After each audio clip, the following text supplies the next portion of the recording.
여러분 안녕하십니까? 임종훈입니다. 소위 김영란법이라고 불리는 부정청탁 및 금품 수수 등 금지에 관한 법률이 오는 28일부터 시행이 되죠. 적잖이 우리 사회에 많은 파장이 올 것 같습니다. 특히 이 부정부패를 근절하자는 게 이 법의 취지인데요. 오늘 광주 목포 여수 MBC가 공동 개관 갑론을박에서는 이 김영란법의 주요 내용들 또 이 논란이 되는 부분들은 어떤 것들인지 살펴보고 이 광주와 전남 지역에는 어떤 영향이 미칠지 또 대책들은 어떤 것들이 있는지 이야기해보는 시간 준비했습니다. 오늘 함께 하실 분들 소개해드리겠습니다. 황주홍 국민의당 국회의원 나오셨습니다. 안녕하십니까. 예. 노로 변호사 함께합니다. 예, 안녕하십니까. 예. 성문옥 광주광역시 감사위원장 자리했습니다. 안녕하십니까. 예. 이동현 농업회사 미실란 대표 나오셨습니다. 네, 안녕하십니까. 예. 일단 지난달 헌법재판소에서 합헌 결정이 나왔습니다. 노로 변호사님, 이게 28일부터 시행이 되죠? 예, 맞습니다. 예. 이 김영란법이라고도 불리는데 이 법의 취지 또 이렇게 불리게 된 이유도 어떤 건지도 궁금한데요. 예, 줄여서 청탁금지법이라고도 합니다. 예. 2015년 3월경에 제정된 법안인데 네. 당시 국민권익위원장인 김영란 전 대법관이 발의를 해서 예. 일명 김영란법이라고도 불리기도 합니다. 그 법의 취지는 법 제정 이유에 요약되어 있습니다. 예. 공직자의 부패 비리 등으로 인하여 공직에 대한 신뢰가 위기 상황에 있다고 진단하고 부정청탁 관행을 근절하고 공직자 등의 금품 등의 수수 행위를 직무 관련성 또는 대가성이 없는 경우에도 제재가 가능하도록 하고 있습니다. 예. 공직자 등의 공정한 직무 집행을 보장하면서 나아가 선량한 공직자 등을 보호하고 공공기관에 대한 국민의 신뢰를 확보하려는 것이 그 법의 목적입니다. 이 청탁도 금지하고 금품 수수 등도 확보해서 이 공직사의 신뢰를 만들자는 그런 취지인 것 같은데요. 이게 결국에는 이런 취지와 아울러 결국에는 기존에 만연했던 부정부패도 근절하다 이런 의미도 있는 것 같은데요. 이 제정 과정 중에 여러 가지 논란이 있었던 것도 같은데 어떻습니까, 의원님? 네, 국회에서 작년에 통과될 때도 많은 논란이 있었습니다. 우선 이런 법이 필요하다는 데 대해서는 뭐 공감대가 크게 있었습니다. 또 다른 선진 국가에도 이와 유사한 법들이 있기 때문에 이제 우리 사회에도 이게 필요한 시점이다 하는 이제 대의 명분이 확실히 있었고 그것이 국민 여러분들의 절대적인 뭐 시대 정신 요구였습니다. 그런데 공직자 처음에는 이제 공직자들을 대상으로 하는 그런 이제 법이었는데 이게 차츰 논의를 하다 보니까 공직자라고 볼 수 없는 데까지 이제 넓혀져 갔습니다. 예를 들어서 사립학교 교원, 주로 이제 교수가 되겠지만 그러니까 사립대학의 교수들은 이제 공직자는 아니잖아요. 근데 그게 포함이 돼 있고 또 언론인도 포함돼 있고 이러면서 조금 이제 논란이 있었습니다. 그래서 헌법재판소에 위헌이 아니냐 하는 이제 그 제소도 있었는데 헌재에서는 합헌으로 위헌이 아니다 하는 결론이 났습니다. 더 큰 논란은 시행령에 있었습니다. 그러니까 법은 국회에서 만들었고 시행령은 이제 정부에서 국민권익위원회 한 기관에서 만들었습니다. 서로 다른 기관에서 만들다 보니까 법에 담겨 있는 내용과 시행령에 담겨 있는 내용이 조금 이 무게의 그 불일치가 좀 있었습니다.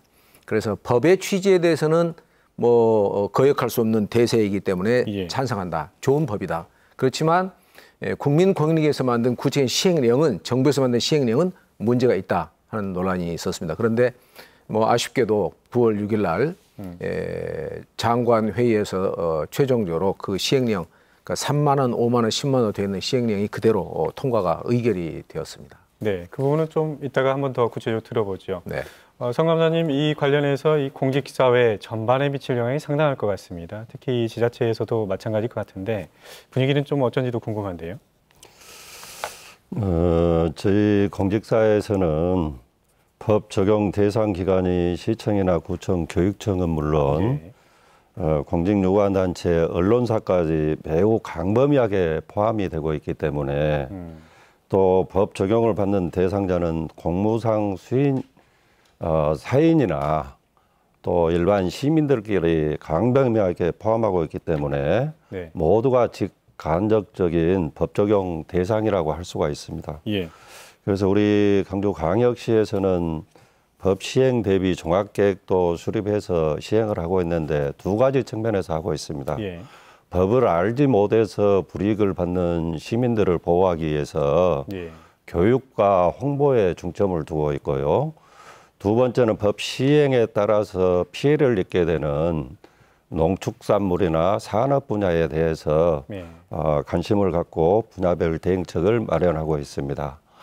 그런데 이제 공직자들도 지금 이 법이 시행되게 되면은 형사처벌을 받기 때문에 상당히 큰 관심들을 갖고 있는 것으로 알고 있습니다. 예, 그렇군요. 방금 우리 성 감독님이 이야기하신 게 이 농수산업에 큰 영향을 미칠 것 같다 이런 말씀하셨는데 어떻습니까, 실제로? 예, 그 김영란법 시행에 관해 언론에서 보도할 당시만 해도 많은 농민들이 사실 우려했던 건 맞는 것 같습니다. 예. 하지만 저를 비롯해서 많은 농업 분야 전문가들은 도리어 김영란법 통과에 따른 농산물 소비 촉진이 둔화된다고 보지 않고 있습니다. 이 이유는요. 예. MB 정부에서부터 시작해서 현 박근혜 정부 하에서 농산물 판매는 지속적으로 감소했습니다. 예. 그래서 그 이유는 수입 농산물에 상당히 많은 부분이 들어왔고, 그다음에 또 대한민국에 대한 어떤 정부의 쌀 관련 쪽의 홍보나, 그다음에 이런 판매 촉진에 대한, 그다음에 대북 지원 예. 이런 문제들이 해결되지 않으면서 지속적으로 누적되었던 것들이 현재 지금 상황이 왔기 때문에 그래서 언론이나 여론이 이 농산물이 꼭 청탁의 대상이나 뇌물 대상으로 보고 있는데 사실 이건 농민들을 두 번 죽이는 행위라고 저는 볼 수밖에 없습니다. 실질적으로는 영향이 그렇게 크지 않다 그렇게 예. 보시는 건가요? 초기에 그런 분위기는 분명히 있습니다. 특히 이제 그 가격이 좀 높은 축산물, 그다음에 갈비를 비롯한 축산물이나 뭐 조기 같은 이렇게 좀 값이 비싼 데는 좀 고민이 되고 또 소비의 둔화는 분명히 있다고 봅니다만은 일반적인 농산물에 대해서는 큰 변화가 없다고 봅니다. 예. 노로 변호사님 이 법을 보면은 단순히 공직자들만 적용이 되는지도 궁금하기도 하고요. 예. 왜 그러냐면 금품을 주는 사람은 일반인일 수도 있고 또 예. 청탁하는 사람도 일반인이지 않겠습니까? 예, 예. 이런 기준 또 일반인들도 상당히 이해하기 힘들 수 있는 범위도 있는 것 같은데 예. 이게 혼란이 상당히 올 것 같다는 생각도 드는데요. 어떻습니까? 일단 그 전에 좀 그 네. 이 법의 내용에 대해서 잠깐 예, 설명드리는 시간이 필요할 것 같습니다. 네. 이 법의 주요 내용은 크게 두 가지로 구분됩니다. 예. 공직자 혹은 언론인, 교직원 등에 대한 부정 청탁의 금지, 그리고 공직자, 언론인, 교직원 등의 금품 등의 수수 금지 예. 두 부분입니다. 그럼 청탁은 안 되는 거고 예. 부정 청탁은 안 되는 금품도 안 된다. 이 두 가지 영역이란 말씀이시죠? 예. 법이 별도로 규율하고 있습니다. 예. 부정 청탁 금지와 관련해서 말씀드리면은 네. 이 부정 청탁이라는 개념은 이 법에서 예. 어떤 법령 위반 행위를 요청하는 것으로 네. 그리고 법이 규정한 14가지 항목의 직무에 대해서 법령에 위반되는 행위를 요청하는 것을 부정청탁이라고 개념을 해놓고 예. 그 행위에 해당하는 것만 처벌하도록 하고 있습니다. 예. 이런 부정청탁에 따라서 직무를 수행한 공직자 등은 2년 이하의 징역 또는 2천만 원 이하의 벌금형으로 형사처벌을 받게 됩니다. 예. 그리고 그 제3자를 통하여 부정청탁하거나 네. 제3자를 위하여 네. 부정청탁을 한 사람에게 대해서는 과태료를 부과하고 있습니다. 형사처벌은 아닌 거네요. 예, 그러면? 과태료 처벌입니다. 다만 그 이해 당사자가 직접 부정청탁을 한 경우에는 제재하는 규정은 없습니다. 제가 이해 당사자인데 제가 공무원이나 관련자에게 직접 청탁하면은 이 과태료나 이런 처분을 받지 않습니다. 자기의 문제를 가지고 부정청탁을 한 경우에는 처벌하지 않겠다는 겁니까? 예. 대신 공무원은 처벌을 받는 거고요. 거기에 따라서 네. 직무를 수행하면 부정청탁에 따라 직무를 수행하면은 형사처벌을 네. 받게 되어 있습니다. 이거 금품 수수에 대해서도 좀 말씀을 해주셔야 될 것 같은데요. 그 앞부분 약간 더 네네. 그 보충하자면은 예. 부정청탁을 받은 공직자는 그 거절하는 의사를 명확히 표시해야 거절의 합니다. 의무가 있는군요. 예. 그리고 2회 이상 부정 청탁을 받은 경우에는 소속 기관의 장에 서면으로 신고해야 합니다. 신고 의무까지 있다는 말씀이시네요. 예. 공직자가 신고 등 이런 청탁 금지법상 의무를 이행하지 않는 경우에는 반드시 징계를 하도록 되어 있습니다. 네. 그렇다면 제3자 아까 약간 좀 짚고 넘어갈게. 제3자를 위해서 제가 부정 청탁을 했을 경우에 예. 그런 경우에는 청탁한 사람은 어떻게 되는 과태료 처분만 있는 과태료 겁니까? 처분입니다. 형사 처분은 아니고요. 예. 우리 시청자 여러분 잘 이해가 되셨는지 모르겠습니다. 일단 청탁에 대해서도 처벌을 하고 있고 제3자를 위해서 부탁한 경우에 과태료 처분이 있다. 이 부분은 아셔야 될 것 같습니다. 그다음에 금품 수수에 대해서 말씀을 좀 해주시죠. 금품 수수와 관련해서 일단 아까 말한 공직자나 언론인, 교직원 등이 그 한 해에 100만 원을 초과하는 금원을 받거나 혹은 한 회계연도에 300만 원을 초과하는 금품을 받거나 요구하거나 약속하면은 역시 3년 이하의 징역이나 3천만 원 이하의 벌금형으로 형사처벌됩니다. 그 직무하고 관련됐는지 혹은 그 명목이 무엇인지 상관없이 공직자라면 무조건 100만 원, 1회 100만 원 이상 받으면 형사처벌을 하겠다. 이거죠? 맞습니다. 공직자의 배우자, 원래는 가족까지 입법 안에는 포함되어 있었는데 국회에서 배우자로 축소가 됐습니다. 이 공직자의 배우자가 직무와 관련하여 100만 원 초과하는 금액을 받았을 때 공직자가 이를 알고 신고하지 않으면 역시 공직자가 처벌을 받습니다. 배우자는 처벌을 안 받지만 공직자가 아는 경우에는 또 형사처벌을 배우자에 받는다는 대한 말씀이시죠? 처벌 조항은 없습니다. 상당히 좀 어렵죠. 이 대표님 어떻습니까? 이 이야기 좀 들으셨는데 농수산물 관련해서는 물론 영향 그리 크지 않다고 보시지만 이 전반적 이야기 들어보시면 상당히 혼선이 있을 것 같다는 생각이 드는데 어떻게 보고 계십니까? 일단은 그 혼선은 분명히 있을 것 같습니다. 특히 이 관행적으로 그동안에 뭐 편리를 봐줘서가 아니라 관행적으로 뭐 농작물을 이렇게 선물하고 이런 것들이 그 이후에 어떤 농업 사업을 할 때 관계가 이루어졌을 때 그것마저도 또 뭐 청탁이니 또 이런 금품 수수로 볼 수 있을 것 같아서 좀 우려스럽긴 합니다. 하지만 특히 아쉬운 것은 현금의 경우는 100만 원이라는 어떤 단정을 지났는데 농산물에 대해서 5만 원 이런 가격을 제한했다는 것 자체가 조금 아쉽고요. 왜냐하면 세상의 시대의 물가에 따라서 우리 농산물 가격이 올라가고 있습니다. 근데 그게 단순한 선물이어도 5만 원, 7만 원인데 그걸 이렇게 가격을 결정하고 또 농산물을 어떤 청탁의 대상으로 자꾸 이렇게 보이게 만드는 분위기가 저희는 좀 아쉽죠. 그리고 전반적으로 농산물 소비 둔화는 국가적인 어떤 경제적인 영향이 큰데 사실 뭐 뇌물 관련 쪽으로 해서 지금 소비가 둔화됐다고는 보지 않고 있습니다. 여전히 저희들은 그렇게 보고 있고요. 단지 아까 말씀드린 대로 좀 고가의 축산물이나 이런 부분에서의 영향력은 있을 거다. 근데 이건 결과적으로 소비가 작은 단위의 소비가 많이 일어나면 좋지 않겠습니까? 공무원들이 직접 그러니까 우리나라에서 연봉을 받고 어떤 급여를 제대로 받는 사람들이 공직자들 아니겠습니까? 그분들이 각자 자신들이 그만큼을 사서 먹으면 되고 그리고 사서 선물하면 되지 않습니까? 가족끼리 나누고. 근데 이게 왜 어떻게 꼭 그 돈이 있는 사람들이 사 먹지 않고 없는 사람이 선물하는 이런 구조로 가다 보니까 이 농산물을 거기에 좀 포함시키는 것 같아서 조금 아쉽습니다. 좀 짚고 넘어갈 부분이 좀 있는 것 같은데요. 지금 금품으로만 한정했다는 것은 아닌 것 같은데요. 99만 원의 범위가 100만 원이야. 경제적 이익을 말하는 거 아닌가 싶습니다. 그러니까 직무 관련성이 없다면 뭐 30만 원짜리 선물을 해도 무방하다는 거 아니겠습니까? 맞습니다. 이 부분은 좀 잘 아시고 준비하셔야 될 것 같아서요. 하지만 이 적용 기간을 한번 살펴보니까 상당히 많습니다. 4만 900여 곳. 그리고 적용 대상만 400만 명에 이릅니다. 대부분의 사람들이 적용된다고 봐도 과언이 아닐 정도입니다. 그러지만 지금 문제가 되는 게 이 국회에도 포함이 돼 있습니다만은 이 선출직 공무원에는 애 적용이 되는 거 아니냐 이런 의문들이 제기되고 있는데 여기에 대해서 잠깐 이야기를 해보죠.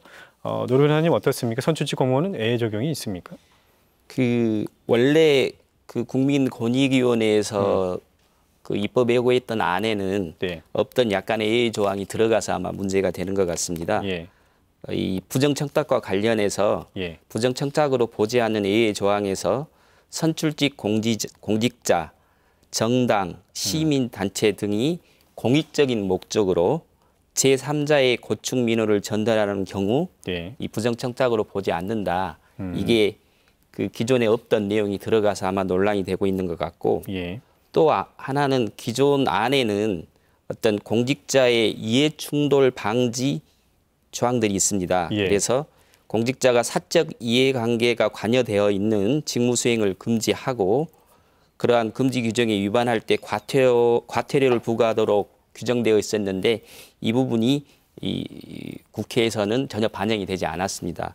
이런 내용들을 가지고 약간 국회 입법 과정에서 어떤 선출직 공직자 등을 위해서 어떤 수정이 된 거 아닌가라는 그러한 의혹이 있는 것으로 보입니다. 예.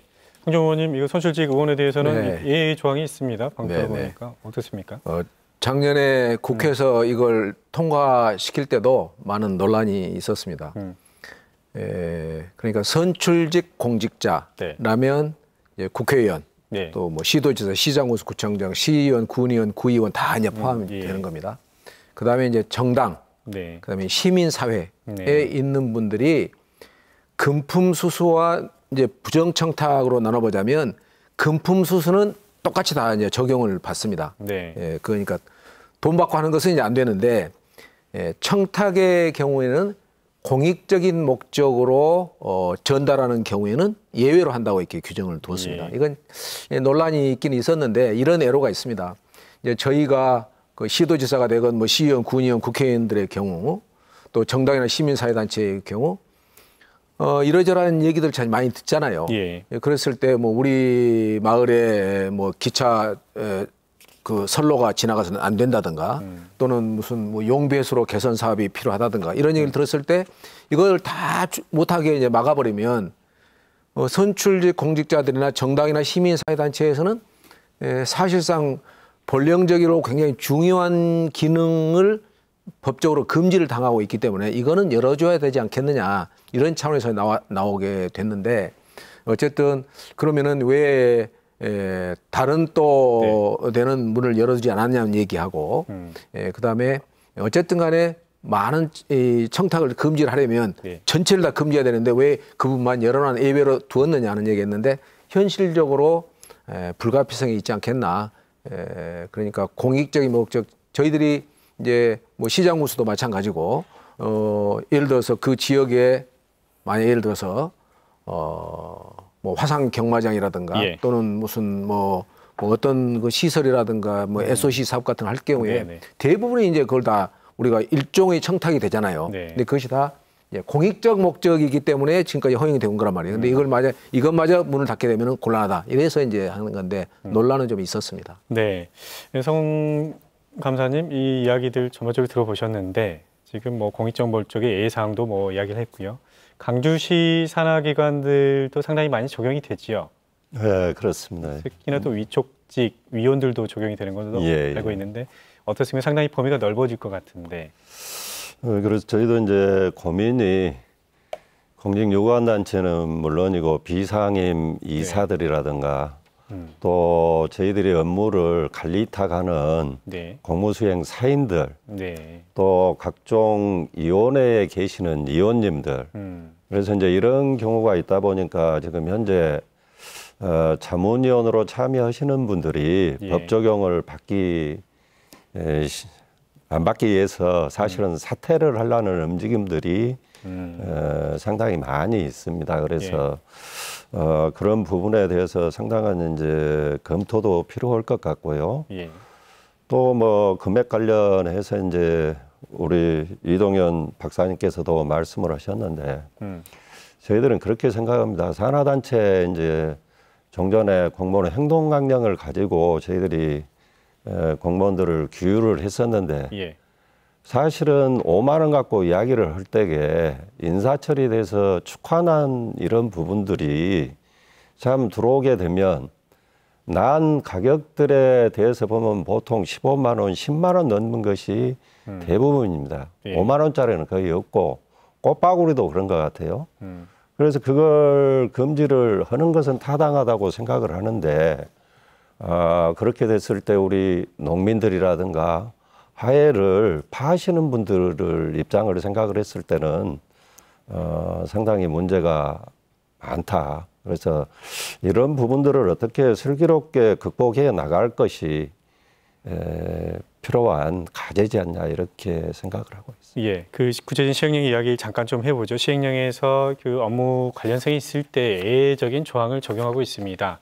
아시다시피 식사의 경우는 3만 원, 또 금품 등 이 경제적 이익에 관한 부분은 5만 원, 그리고 경조사 등에 관한 경우에는 10만 원으로 제한을 하고 있는데요. 이 대표님, 어차피 농수산물 선물 같은 경우는 이 5만 원에 적용이 될 가능성이 높은데요. 예. 여기에 대해서 이 농수산물들 대부분 가격이 어느 정도인지도 좀 궁금하기도 한데요. 예, 지금 일단 저희들이 요즘에 전라남도 같은 경우는 친환경 농업 육성법으로 친환경 농산물들, 유기농 농산물들을 많이 이렇게 장려해 왔지 않습니까? 근데 네. 보통 우리가 기본적으로 나름 괜찮은 사과 한 박스를 하더라도 좋은 것들 같은 경우는 5만 원이 넘고 배 같은 경우는요. 네. 그다음에 그렇습니다. 사실은 농산물 가격들이 일반적인 쌀 가격은 낮지만은 어떤 제품화돼 가지고 가공됐을 경우에는 가격은 5만 원에서 그 이상 넘어가는 것들이 꽤 많죠. 그렇다면 이 부분에 어떤 가격 조정도 또 있을 수도 있겠네요. 글쎄요, 이제 아까 말씀드린 대로 우리 지금 광주시 같은 경우도 마찬가지겠지만은 정말 이 선물로 그다음에 축하로 이런 걸 이렇게 화환이라든지 그 화분 이런 것들 보내는데 그렇지 않아도 지금 농업 중에서 꽃 시장은 많이 위축돼 있는 상황입니다. 근데 이런 경우에 그걸 보냈을 때 잘못하면은 오해의 소지가 있지 않습니까? 예. 사실은 정말 수수한 선물인데 청탁이나 뇌물을 가지고 이 정도의 선물을 하겠습니까? 그리고 그걸 받아서 청탁하고 그 뇌물을 받고 그 일을 수행하는 공직자들이 있을까 생각합니다. 제가 좀 네네, 거기에 대해서 좀 듣고 싶었는데요. 네. 예. 그래서 그걸 많이 주장해 오셨죠? 이 상한선에 대해서. 네네. 국민 여론조사에 보면 예. 농수산물을 선물로 받았을 경우에 뇌물이라고 느끼지 않는다 하는 국민 여론조사가 대략 60% 안팎으로 나옵니다.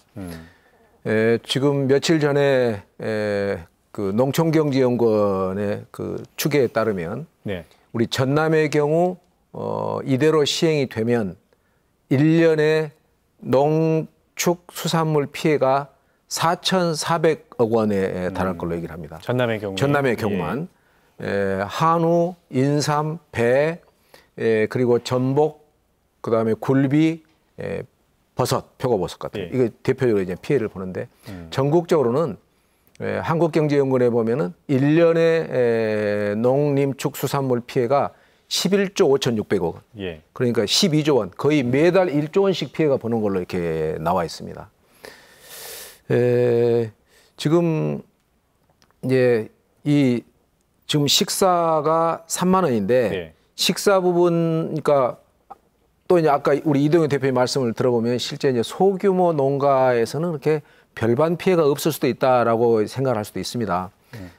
그런데 소규모 농가도 피할 수가 없는 게 음식업이 1년 피해를 6천억에서 1조 원 보고 있습니다. 예. 그 음식업에 들어갈 때 이제 3만 원 속에는 한 끼 3만 원 속에 음료와 주류가 포함되어 있습니다. 예. 그렇게 되면은 거기에 들어가는 식자재가 이제 싼 걸로만 하게 되는 거죠.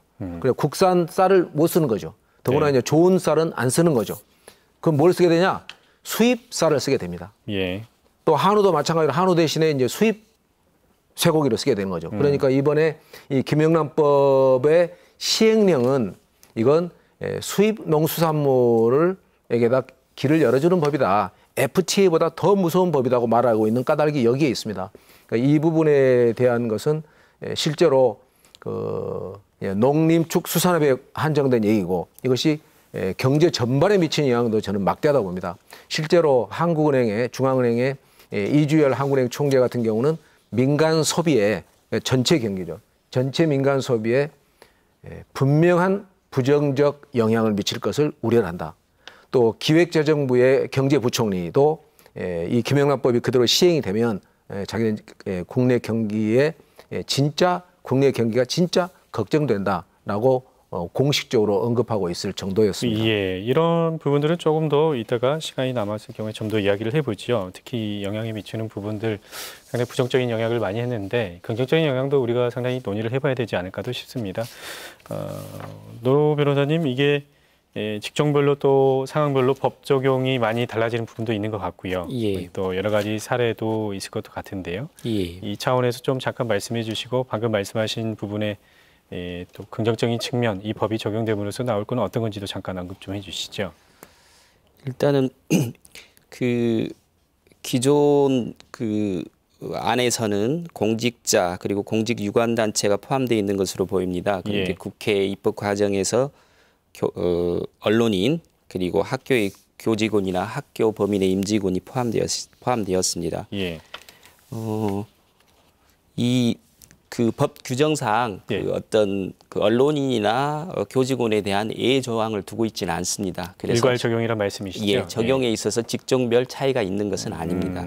다만 그 우리 성 감사께서 말씀하셨듯이 기존의 공무원들은 이미 네. 충분히 알고 있지만은 어떤 사립 교직원 그리고 언론인은 이번에 처음 이런 법이 시행되는 거기 때문에 아마 많이 당혹스러워하고 있지 않을까라는 생각이 듭니다. 네. 이게 그렇다면은 이 사례들 대부분이 똑같이 적용된다는 말씀이시죠? 언론인 예의는 없습니다. 예. 이 부분들은 잘 숙지하셔야 될 것 같습니다. 공직자가 아니지만 공직자로 이 법은 특별하게 분류를 하고 있는 영역이 있습니다. 그게 이 사립학교 교원과 그리고 방금 말씀하신 언론인이 들어가 있습니다. 이게 그렇다면은 이게 상당히 영향도 상당히 클 것 같은데요. 이 청탁을 외적으로 인정하는 부분도 한번 이야기를 해봐야 될 것 같긴 한데 일괄 적용이라면 언론인의 경우나 선생님의 경우에는 좀 특별한 사안도 있을 것 같은데 어떻습니까? 그런 부분들이 좀 발생할 것 같은데 우리 생각하시는 부분들 혹시 있으신가요? 우리 의원님은? 우선 아까 말씀처럼 이 적용 대상 기관이 4만 개가 넘잖아요. 예. 대상 국민이 260-70만 명이 됩니다. 네. 이 배우자까지 포함이 되니까 실제로는 400만 명이 넘습니다. 예. 그런데 공여 일반 국민의 경우에도 공여를 주는 것을 금지하고 있기 때문에 사실상 대한민국 전 국민이 여기에 적용 대상이 되는 겁니다. 다만 이제 특정 그 직종을 이렇게 그 명시했을 경우에 선출직 공무원, 정당, 시민사회단체, 그다음에 뭐 사립학교 교원들을 했을 때 이제 명예교수 이제 은퇴한 교수니까 명예교수라든가 겸임교수라든가 또는 산학협력 교수라든가 또는 학교의 기간제 선생님들의 경우 기간제 선생님은 해당이 되는구나. 네. 그죠? 예, 기간제 선생님 해당이 되고 아까 말씀한 그런 직종 그 명예교사 이런 데는 또 적용이 안 되고 이런 것은 개별적인 건데 그런 구구한 것은 천상 여러 가지 그걸 통해서 숙지를 하시는 것이 필요할 것 같습니다. 네. 그렇다면 이 강주 전남에 이 어떤 변화 영향들이 있을지 아까 잠깐 언급을 했는데요. 이 부분에 대해서 좀 이야기를 해보죠. 아까 말씀하신 농수산물의 이 여러 가지 피해 규모는 말씀을 들은 것 같습니다. 그런데 이 부분에 지역 경제가 가뜩이나 어려운데 이 경기가 더 또 위축되는 건 아니냐. 이 부분은 뭐 필연적인 것도 같은데요. 자국책이 마련돼야 될 것 같은데 여기 따른 뭐 대안들은 준비되고 있는지요? 어때요? 의원님 생각은 어떠신지 궁금한데요. 지금 이제 농식품부, 네. 그다음에 해수부의 그 피해 대책이라는 게 지금 초기이기 때문에 네. 완벽한 피해 대책이 없겠지만 그걸 대화를 하고 촉구를 하고 또 문서로도 받고 했는데 뭐 뾰족한 게 없습니다. 우선은 지금 이제 식사가 3만 원, 선물이 5만 원, 그다음에 이제 경조사 뭐 화한 조의금 포함해서 10만 원이기 때문에 그걸 이제 거기에 맞추어서 소규모의 이제 그 선물로 이렇게 만들어야 할 겁니다. 그러니까 이제 선물의 포장을 이제 포장비를 지원한다든가 또는 그런 것들을 좀 많이 예쁘게 포장을 하게 한다든가 또는 이제 외국으로도 많이 수출해서 피해를 그만큼 이제 만회하게 한다든가 또는 유통 구조를 여러 단계가 가면 곤란하니까 유통 구조를 좀 일신하고 쇄신해서 거기에서 유통 마진으로 빠져나가는 돈을 좀 줄인다든가 이런 정도 우리가 상상할 수 있는 것 외에는 아직은 뭐 특별한 게 없습니다. 이 대표님 어떻습니까? 농수산물 직접 가공업을 하고 계시는데 이 부분에 대해서 실질적인 자구책도 마련해야 될 것 같은데요. 예, 그렇지 않아도 이제 이 시행령이 그 발의되기 전부터 이런 고민들을 계속 해왔습니다. 그리고 또 하나 일단 아까 황 의원님께서 말씀드린 게 우리 이제 농업인들의 경우에는 그 일반적으로 이렇게 식사를 할 때 고기를 먹으면서 같이 대화하는 경우가 많습니다. 예. 이제 그런 경우 참 걱정입니다. 이제 그 생각 없이 그냥 한우 고기 먹으면서 이렇게 공짜들하고 대화를 나누는 경우도 있는데 이런 부분에서 이제 정말 그 특히 저는 그 농산물 전체적인 것도 문제지만은 사실은 그 외식업 중에 네. 그 축산 관련 예시급들이 상당히 좀 타격을 볼 건 사실인 것 같고요. 그래서 이제 저희들 나름대로 자구책으로는 결국은 이제 뭐 이 뇌물이 아닌 선물 정도에서 했을 때 뭐 이제 좀 포장이 작아지고 아까 의원님 말씀대로 작아지고 그다음에 또 내수에 다양한 이제 직거래 방식의 유통 구조를 혁신해서 직거래 방식에 또 이렇게 합리적으로 할 수 있는 방향들 이런 것들은 사실은 뭐 그동안 농식품부나 뭐 다양한 국회에서 많은 고민하셨겠지만은 좀 더 실질적으로 이제 공무원들과 같이 활성화를 위해서 노력들을 좀 해야 될 것 같습니다. 그동안에 그냥 늘 똑같은 정책을 가지고 움직여 왔는데 이런 계기에 좀 더 우리가 혁신한다면 우리가 우리나라의 어떤 농산물 이축의 문제가 아니라 그 국가적인 경제적 어떤 신뢰도 그걸 통해서 저희 농산물의 어떤 수출 관련했을 때 더 이미지가 좋아지지 않을까 하는 생각을 하고 있습니다. 예. 정 간사님 이 부분 관련해서요. 실질적으로 뭐 가이드라인이 정해져서 여기에 따른 대책 마련은 쉽지 않아 보이지만 우리 지역 농수산물에는 피해가 가지 않는 것들도 필요할 것 같은데 혹시 고민해 보신 부분도 있는지요? 상당히 이 부분은 이제 고민을 많이 해봐야 되는데요. 예. 그래서 지금 농축산업계에서는 뇌물로 이제 볼 수 없다는 이제 입장인 것 같고, 또 수입 농산물이 반사적으로 이익을 얻는다. 또 FTA 체결로 농축산업 현실을 무시한다. 이런 주장들이 이제 그 상당한 설득력을 얻고 있는 것 같습니다. 예. 그래서 저도 이제 실제 청탁 금 방지 담당관 입장에서 업무를 수행을 해 보면은 지금 이제 3만 원, 또 5만 원, 10만 원 이 부분에서 특히 경조사비 10만 원 부분에 대해서는 저는 이견은 없습니다.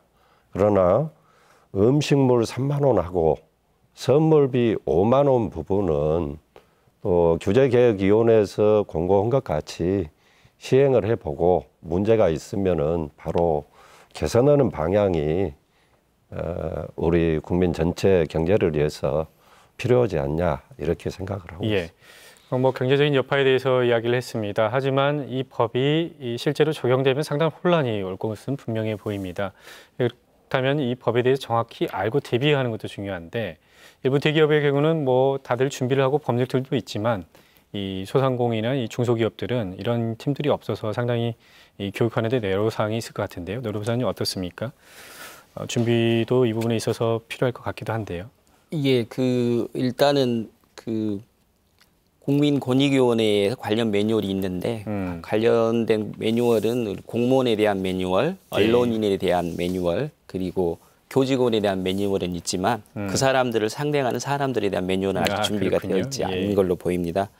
결국 우리나라 사회의 그동안의 관행상 이 하루아침에 이런 어떤 인사치레가 없어질 수는 없고 결국 본인이 인사치레를 좋은 마음에 했음에도 불구하고 상대방에게 어떤 과태료나 형사처벌까지 갈 수 있는 위험성이 생길 수 있는 거기 때문에 어떤 사실상 위원님이 말씀하신 것처럼 전 국민이 대상인 법률이 되기 때문에 거기에 대한 홍보를 일단 국가적인 차원에서도 필요한 걸로 보입니다. 그리고 서울 지역 같은 경우는 어떤 이 민간 기업이나 이 부분들에 대해서 교육하고 홍보할 수 있는 그런 아직 국가적인 지원이 없기 때문에 어떤 민간 로펌이나 이런 데를 중심으로 해서 대응팀을 만들어서 어떤 교육이나 홍보를 하려고 준비하고 있는 걸로 알고 있습니다.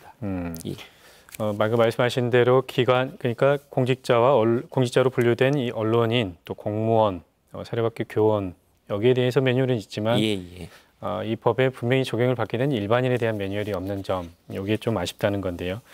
사실 이 김영란법 적용 범위에 대해서도 상당히 말이 많습니다. 특히나 이 직무 관련성에 있는 경우에 금액의 범위가 달라지게 됐죠. 이 부분에 대해서도 상당히 논란이 될 것 같은데 일선에서도 이 법을 제대로 이해하고 실현할 수 있도록 가르치는 것도 중요할 것 같은데 성 간사님 어떠신지요? 저도 이제 원칙적으로 우리 청탁금지법에 대해서는 기본적으로 찬성을 합니다.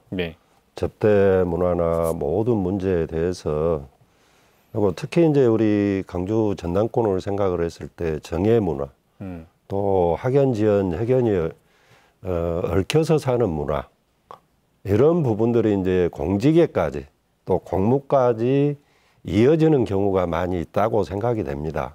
그래서 그런 그 알선 청탁 문화 이런 것들은 배제가 또 될 것이고 또한 접대 문화도 앞으로 많이 개선될 것으로 봅니다.